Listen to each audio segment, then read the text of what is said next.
Hoje no Panorama nós vamos falar sobre o reaparecimento de doenças que estavam controladas e até erradicadas. É o caso, por exemplo, do sarampo e da pólio. Segundo o Ministério da Saúde, a eliminação dessas doenças criou a falsa sensação de que não é mais necessário vacinar. A vacinação contra o sarampo ficou abaixo do esperado no ano passado. Na primeira dose, a média do país foi de quase 85% e de mais de 70% na segunda. Para atingir a meta da OMS, é preciso imunizar pelo menos 95% do público-alvo. A doença é extremamente contagiosa. Os sintomas são febre, conjuntivite, tosse e manchas avermelhadas na pele. Há 2 anos, a Organização Pan-Americana de Saúde deu ao Brasil o certificado de erradicação da doença. No entanto, os mais de 250 casos de sarampo no Amazonas e 200 em Roraima preocupam as autoridades. Segundo o Ministério da Saúde, já foram enviadas mais de 700 mil doses da tríplice viral, que além do sarampo, protege da cachumba e da rubéola. Os governos dos 2 estados anteciparam campanhas de vacinação e reforçaram ações de prevenção. O governo também tenta aumentar a taxa de vacinação contra a poliomielite, para evitar que a doença volte a circular no país depois de 30 anos. A poliomielite é causada pelo poliovírus, que vive no intestino e é transmitido por via oral. Cerca de 1% das pessoas que contraem o vírus desenvolve alguma das formas graves da doença. Mas aí não há tratamento. E as sequelas vão desde a paralisia dos membros inferiores e danos neurológicos permanentes até complicações que podem causar a morte. A cobertura de vacinas ideal para a pólio é de 95%, mas em mais de 300 municípios brasileiros, mais da metade dos bebês com menos de 1 ano está desprotegida. A média nacional também está baixa, 77%. Hoje recebemos a infectologista Rosana Hittmann, do Instituto Emílio Ribas, e o pediatra Renato Kfouri, vice-presidente da Sociedade Brasileira de Imunizações. Você também pode participar dessa conversa com as suas dúvidas, comentários pelo Facebook e pelo Twitter com a hashtag Panorama TV Cultura. Doutor Renato, doutora Rosana, obrigada por estar aqui hoje com a gente. Obrigado a você pelo convite, é um prazer, Andressa. Estamos vendo aí esse cenário da volta dessas doenças até então controladas, erradicadas. A que se deve isso? Acho que, como a própria matéria comentou, primeiro o próprio sucesso do controle dessas doenças através das vacinas, né?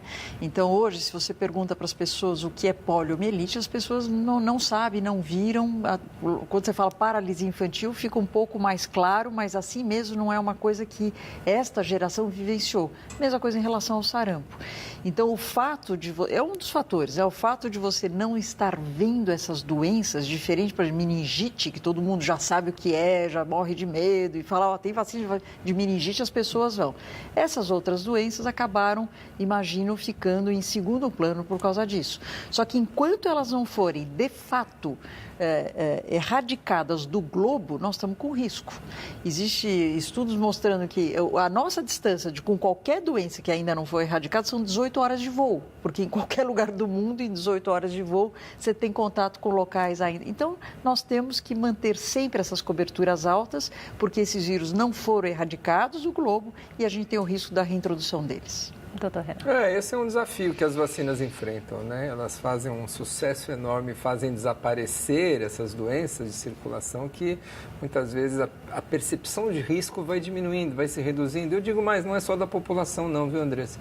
A classe médica, os profissionais de saúde que não mais lidam com esses casos de difteria, de sarampo, de coqueluche, de tétano, não são formados tratando, lidando com esses casos, não convivem diariamente nas suas enfermarias, também acabam recomendando de maneira menos enfática, cobrando de seus pacientes, não se vacinou ainda, cadê sua caderneta? Porque é uma doença que essas doenças acabam perdendo a sua importância, então esse é um fenômeno que é advindo do sucesso das vacinas. Agora, imagina que seja um trabalho árduo para chegar à erradicação, é isso que eu quero entender, né? Como é que chega para dizer uma doença está erradicada, mas a doutora Rosana chamou a atenção, mas para voltar basta aí um voo, e aí isso pode acontecer muito rapidamente. Como é que se dá isso? Nós só separar um pouquinho o conceito de erradicação e de eliminação, que é um pouquinho diferente. Quando a gente fala também de doenças controladas, né? Acho que vale explicar a diferença. Quando fala em erradicação, nós só temos hoje 1 ou 2 doenças erradicadas do mundo. Uma delas é a varíola, que nós vacinamos grande parte da população mundial, não tem mais o vírus da varíola, descontinuamos o uso da vacina. O mundo não usa mais vacina porque a varíola acabou. E outra doença erradicada é a paralisia infantil por um tipo, poliovírus 2. Então, esse desapareceu do planeta graças à utilização de vacina. As demais doenças... Nesse caso, não existe nem mais a produção de vacina, então, na polio, a gente ainda usa uma vacina que tem o vírus 2, da polio 2, mas ela vem sendo retirada também, inclusive das vacinas. Em relação às outras doenças, por exemplo, o sarampo, elas não foram eliminadas, erradicadas do globo, mas foram eliminadas, por exemplo, do continente americano. Quando a gente fala em eliminação, nós não temos circulação do agente. Ou seja, não tem gente suscetível, sem vacina suficiente para acontecer transmissão aqui no nosso país. Não tinha, né? É a mesma coisa quando falamos em controladas? É a mesma coisa que falamos controlados. São sinônimos. Controlados ou eliminados são doenças... Controlados ainda estão em estágio antes. A gente tem a doença sob controle e os casos acontecem. Mas eliminação da circulação, a gente diz, quando nós temos uma alta porcentagem da população vacinada, que quando aparece um caso, não há gente para ser transmitida essa doença, portanto, não há circulação do agente. Era o nosso status com o sarampo até 2016. Recebemos da Organização Mundial da Saúde o certificado de eliminação da circulação do vírus do sarampo na América. Ou seja, aqueles poucos casos que vinha, como a Rosana comentou, num voo, não encontrava para quem transmitia a doença entre nós. Então, o vírus não circulava mais entre nós. Nós tínhamos um controle, uma eliminação da circulação, mas era um controle que muito dependente dessas coberturas vacinais elevadas, de todos vacinados, continuamente vacinados. Porque na hora que voltar ou aparecer alguém aqui, e hoje a gente consegue até identificar de onde vem o vírus do sarampo que aparece aqui de vez em quando. E quando aparece, aí é rapidamente que pode se espalhar? Bom, o sarampo, nós estamos falando de uma doença infecto-contagiosa, de transmissão pessoa a pessoa, né? E de fácil transmissão. O sarampo, ele rapidamente, se ele encontra uma população de pessoas suscetíveis, ou seja, que não estão protegidas, ou porque não tiveram a doença anteriormente, ou porque não tomaram vacina, ele tem uma transmissão muito fácil. É um dos vírus que ele pode ressecar e ficar em suspensão no ar. Então, ele pode ficar até horas em suspensão no ar. Não necessariamente alguém que está com o sarampo, eu preciso ter contato direto para adquirir. É uma das doenças infecto-contagiosas de maior fácil disseminação. Por isso que vira surto, por isso que é esse cenário que nós estamos vendo na região norte do nosso país. Encontrou uma população suscetível que não estava com a vacinação em dia ou não tinha tido a doença ainda e rapidamente ela se espalha. O período de transmissibilidade, Andressa, é bem importante, porque ele se faz dias antes do aparecimento do quadro clínico. Então, tem pessoas que podem estar transmitindo o vírus sem saber, porque ele vai ficar doente daqui a uns 2-3 dias. Então, ele já está transmitindo. Isso tudo facilita. Então, assim, a única forma da gente controlar essas doenças é através da vacinação. Se eu falar, não, eu vou controlar porque eu me alimento bem, porque quando eu estou doente eu não mando meu filho para a escola, não é o suficiente. Não é o suficiente. É a vacinação pelas características da doença. E está aí a preocupação, então, porque essa meta anual de imunização, justamente no caso do sarampo, é de 95%. E ela, pela primeira vez em 16 anos, esse patamar não foi alcançado no ano passado, né? E vocês estavam dizendo aí, que explica essa queda, então, na busca pela vacina. Tem a ver justamente pelo fato de não aparecerem os casos, não é? Esse talvez seja um dos principais motivos, mas certamente eu acho que a gente precisa estudar um pouco melhor essas causas, né, que levam à baixa cobertura. A gente tem a impressão de que o próprio sucesso das vacinas, o desaparecimento da doença, o acesso à vacina hoje em dia é limitado em termos de horário de funcionamento de postos de saúde, que não funcionam de fim de semana, que não funcionam em horário estendido. Como é que as famílias hoje podem deixar de trabalhar para faltar no trabalho para levar? O número de injeções de vacinas incorporadas ao calendário da criança aumentou bastante. Há desabastecimento frequente de vacinas, com muitas vezes faltam vacinas. A mãe vai na rede pública, os pais vão, não encontra a vacina, volte depois. Então, tudo isso precisa ser repensado e talvez melhor estudado, porque certamente essas diferenças regionais num país tão grande quanto o nosso vão aparecer. Talvez em locais a percepção, outros locais é o acesso, em outros locais a conscientização do próprio profissional de saúde seja mais importante. Essas nossas ações de combate a essas baixas coberturas precisam ser melhor entendidas, melhor compreendidas. Pois é, quando fala baixa cobertura, aí então isso o doutor Renato chama a atenção. A pessoa vai no posto e não encontra a vacina. O poder público está fazendo a sua parte, então, doutora Rosana? Olha, lógico, o doutor Renato já esclareceu a dificuldade do acesso, número 1. Então, a hora que a mãe resolve que conseguiu deixar de trabalhar aquele dia para levar o seu filho à vacina e não encontra a vacina, dificilmente ela vai voltar. Ela precisa estar muito sensibilizada para voltar. Então, é fundamental que não tenha esse desabastecimento de vacinas de uma maneira geral no nosso país. E quando a gente vê os números, você vai ver que a primeira dose, apesar de estar abaixo dos 95% de cobertura, está um pouco melhor do que a segunda. E isso a gente vê com várias outras vacinas do nosso Programa Nacional de Imunização. Quanto maior a idade da criança, o número de doses vai caindo, exatamente porque no início a mãe está mais disponível, está em licença maternidade, ela tem mais tempo para poder levar o seu filho, que ainda não recebeu as vacinas, e a partir do momento que a gente precisa fazer os reforços, ou crianças, no caso do sarampo, deixar claro que a vacina do sarampo está dentro da tríplice viral, que é sarampo, rubéola e cachumba, né? Quem está nos ouvindo e está procurando na carteirinha só sarampo não vai achar. É a tríplice viral que é feita a partir de 1 ano de idade. Eu acho que vale a pena, então, já chamar aquela arte lá para esclarecermos justamente esse ponto. Isso, aí, o que vem, o nome as pessoas estão perguntando muito para nós, falam, doutora, eu não sei se eu estou vacinada, fotografa a carteirinha e manda para nós, etc. Então, é importante a gente ver que a vacina aí do sarampo, ela entra junto com a tríplice viral com 12 meses e aos 15 meses, como a gente está vendo aí, a tetraviral, que é sarampo, rubéola, cachumba, e catapora, que a varicela é a mesma coisa. Então, basicamente, todas as crianças de 1 a 5 anos precisam ter essas 2 doses de vacina, tríplice viral ou tetraviral, para serem consideradas imunes e protegidas.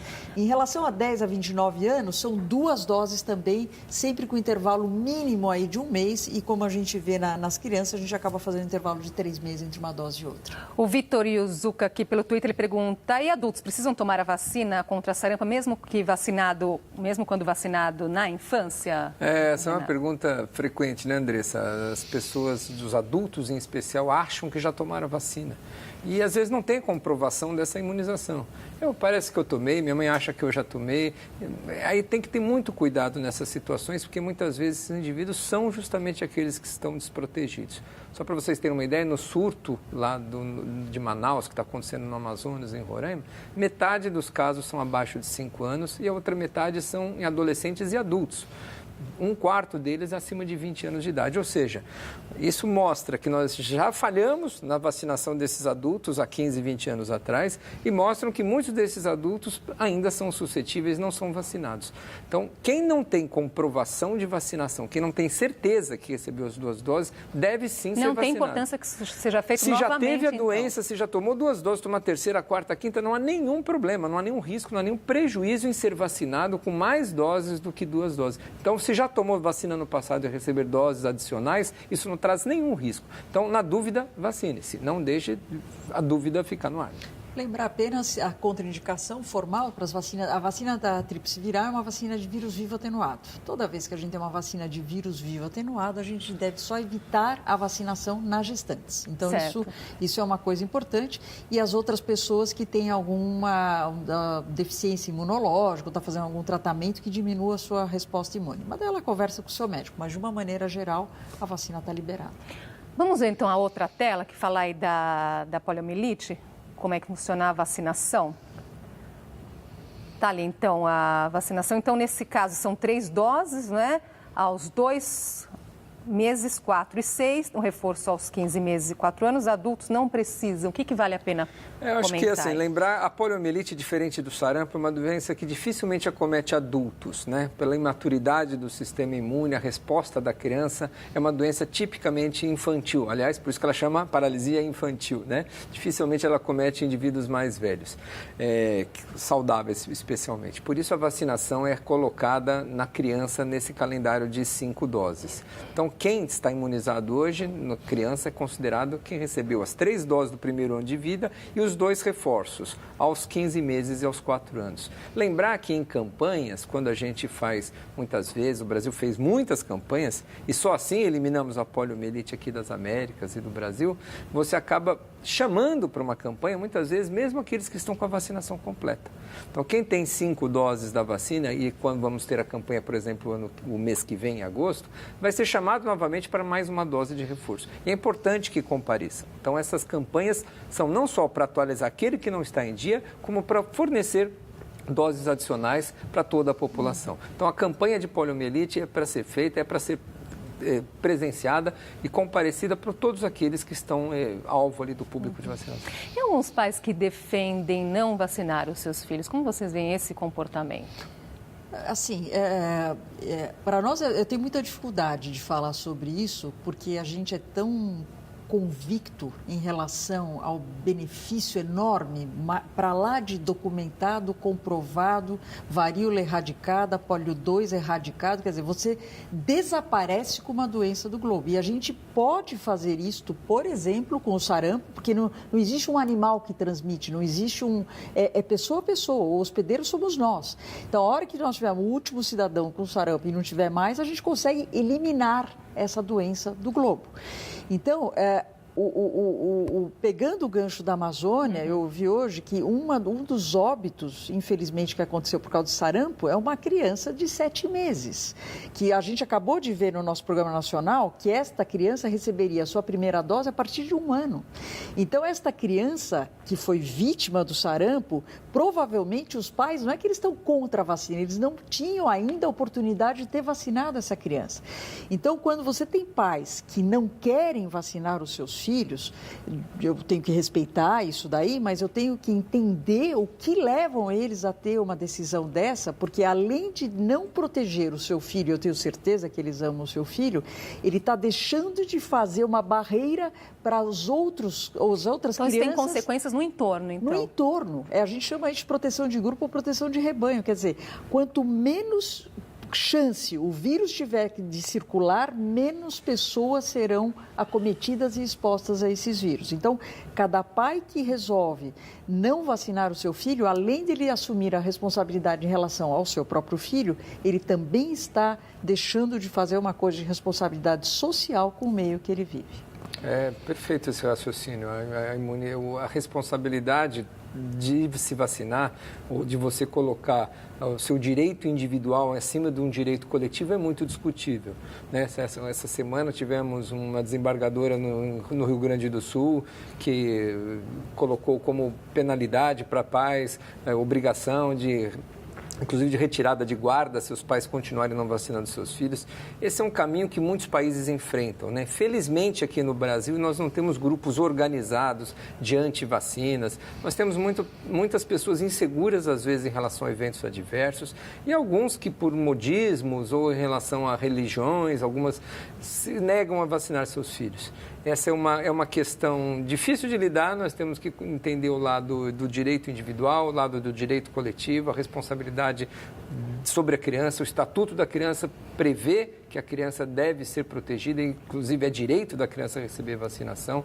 Interpretações jurídicas e éticas sobre esse assunto são bastante controversas. Eu acho que esse é um tema que o caminho da informação, o caminho da educação, somente dos pais em relação a receios em vacinar, é o melhor caminho para a gente traçar e provavelmente diminuir essa postura contrária à vacinação, que felizmente entre nós ainda é muito pequeno. Mas a gente tem experiências mundiais bastante devastadoras em relação a grupos organizados que não querem vacinar.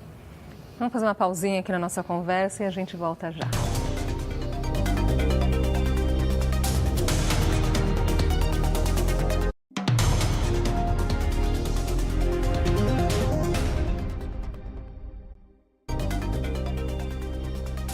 Já estamos de volta com o Panorama. Hoje falamos sobre a volta de doenças que já estavam controladas ou erradicadas, como sarampo e a polio. Com a gente a infectologista Rosana Hichmann e o pediatra Renato Kifuri.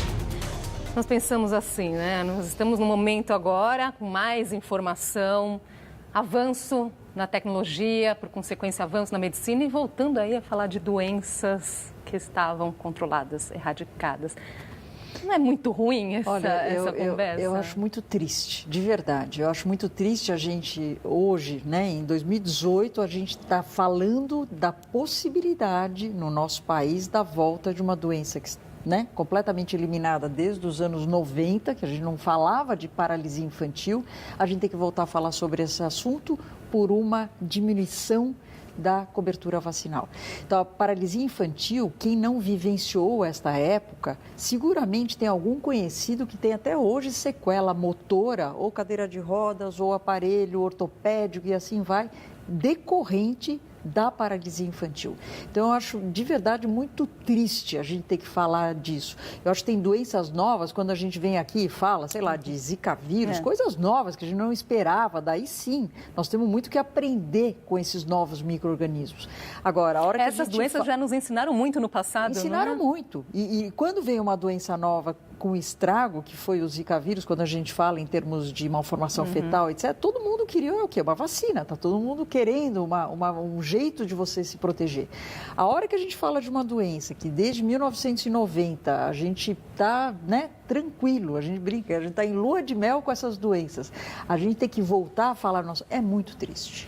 Eu acho que vale falar um pouco da questão da reação às vacinas, das reações, doutor Renato, que é um argumento usado por muitas pessoas aí que têm receio de vacinar, não é? O que vale a pena destacar nesse sentido das reações? Quando você tem poucos casos de doença, seja de qualquer vacina, os efeitos colaterais, os eventos adversos das vacinas começam a chamar muita atenção. Puxa, mas não tem nenhum caso de sarampo e minha filha pode ter uma febre, não tem nenhum caso de paralisia mais no planeta quase, só 2 países têm pólio. Eu ainda tenho que vacinar, a vacina às vezes pode dar uma dor, uma febre, uma diarreia. As pessoas às vezes começam a se importar mais com os eventos adversos, com as reações, num cenário de maior tranquilidade dessas doenças.